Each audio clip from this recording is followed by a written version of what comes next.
This guy right here, he's the greatest comedian of all time. He kept us laughing right up until his very last breath.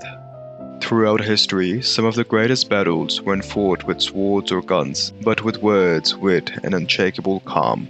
And you said to me, when's the comedy on? Well, it says if you want my comeback, you'll have to scrape it off your mum's teeth. Let's explore how insults and comebacks can be elevated to the level of pure art.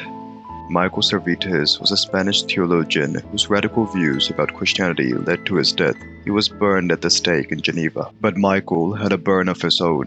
He fired back at the inquisitors who condemned him to the stake. I will burn, but this is a mere event. We shall continue our discussion in eternity. In case you missed it, when Michael said eternity, he was talking about the afterlife. We don't know how true these final words are, but if they are, then standing there, staring dead in the face, and delivering a line like that, that's a level of courage most of us can only dream of. A good insult or comeback doesn't express anger. In fact, it does the opposite. It shows calmness, rationality, courage, and stoicism. Used correctly, it can show your superiority over your opponent through your ability to stay calm, rational, and brave.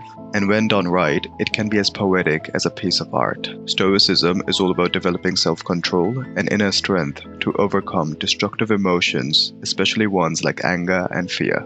Terrible, isn't it? Scarred for life. Hardly scarred for life.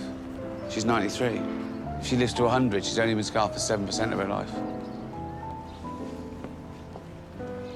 In this scene, a woman is lamenting the mugging of a 93-year-old woman. While there aren't any real stakes, Ricky Gervais's calm, almost mathematical response to her emotional outburst showcases his superiority as a stoic and rational thinker. This does not necessarily mean he is superior and she is inferior. It's just that a good comeback or reply can give that appearance. During a literary debate, someone threw a glass of wine right in Dr. Henderson's face. Without showing the slightest bit of emotion, Henderson calmly responded, "This, sir, is a digression. Now, if you please, for the argument."